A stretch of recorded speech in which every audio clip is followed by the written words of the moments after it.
question de Yang Yang. Pourquoi pensez-vous que la très brillante et respectable civilisation chinoise serait surestimée en Occident ?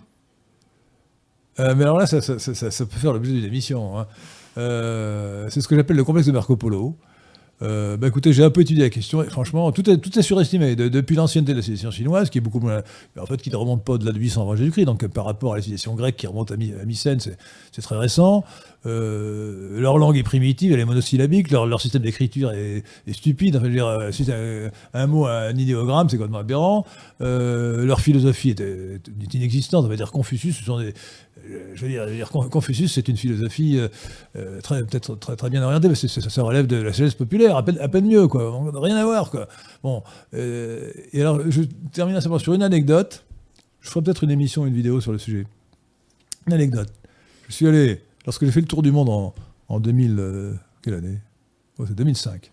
Avec mon épouse, nous sommes allés 6 jours en Chine, et donc essentiellement à Pékin. Et je suis donc allé voir la cité interdite.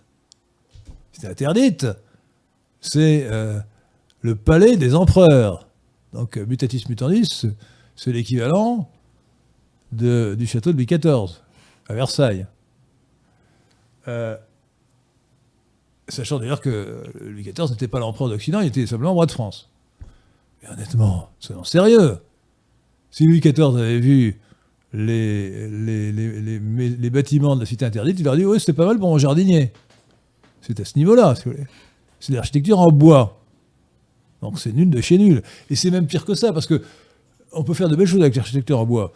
Et pour rappeler un autre voyage que j'ai fait quelques années avant, toujours avec mon épouse, en général je voyage avec mon épouse, ce qui ne vous étonnera pas, nous sommes allés en URSS.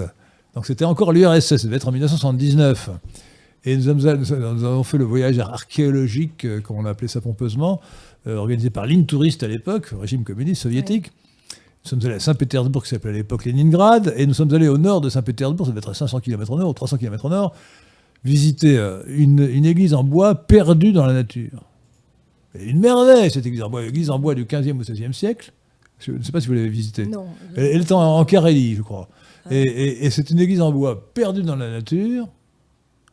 C'est une merveille, entièrement sculptée, tout est sculpté, etc. Oui, oui. Et je veux dire, quand on compare cette église en bois sculptée, extraordinaire, avec la cité interdite, on se dit, mais enfin, voyons, civilisation chinoise, c'est nul, quoi. C'est nul, vraiment nul, quoi.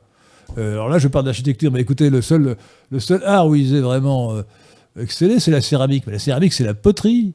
C'est ce qui apparaît au début du néolithique. C'est archi primitif, là, c'est la céramique. Donc tout est surestimé. Et à commencer par le PIB. C'est ce que j'appelle le complexe de... C'est ce que j'appelle, d'ailleurs, je reviens derrière, le complexe de Marco Polo. Marco Polo visite la Chine, on ne sait même pas d'ailleurs s'il a visité, maintenant on dit que peut-être il n'y est jamais allé.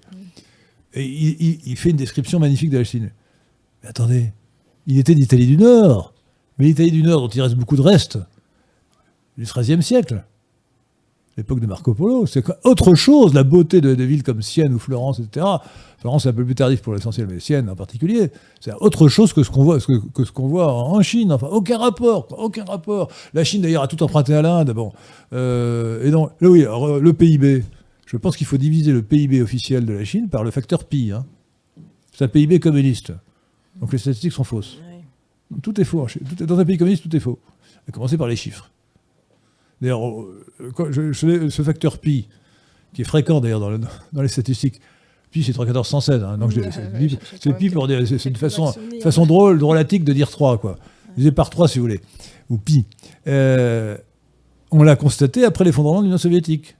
Après l'effondrement de l'Union soviétique, on s'est aperçu que l'estimation officielle du PIB de l'URSS, c'est-à-dire 45% du PIB des États-Unis d'Amérique, en fait c'était 15%. Ah oui.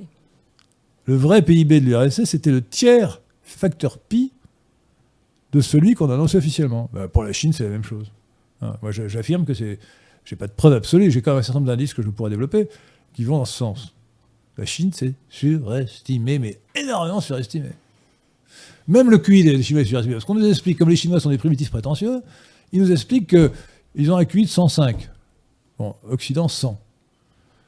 Sauf que le QI des Chinois qui vivent aux États-Unis est de 105. même 104 au Canada, ou 104 ou 105.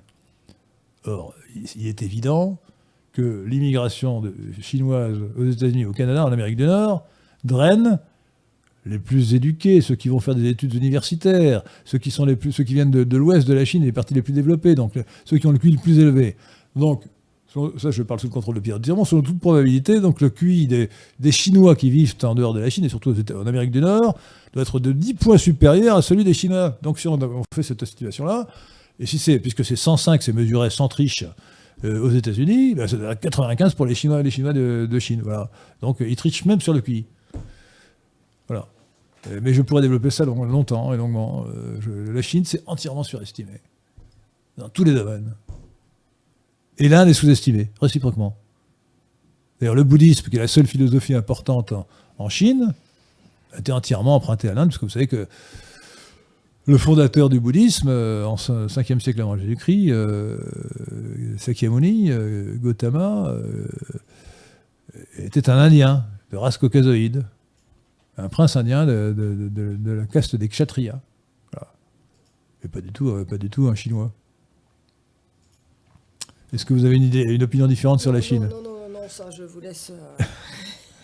Ah non, mais c'est un sujet sur lequel je soutiens le paradoxe de la surestimation de la Chine. Ouais. Ça, c'est un peu comme le dictionnaire des idées reçues de... comment il s'appelait déjà le de Madame Bovary.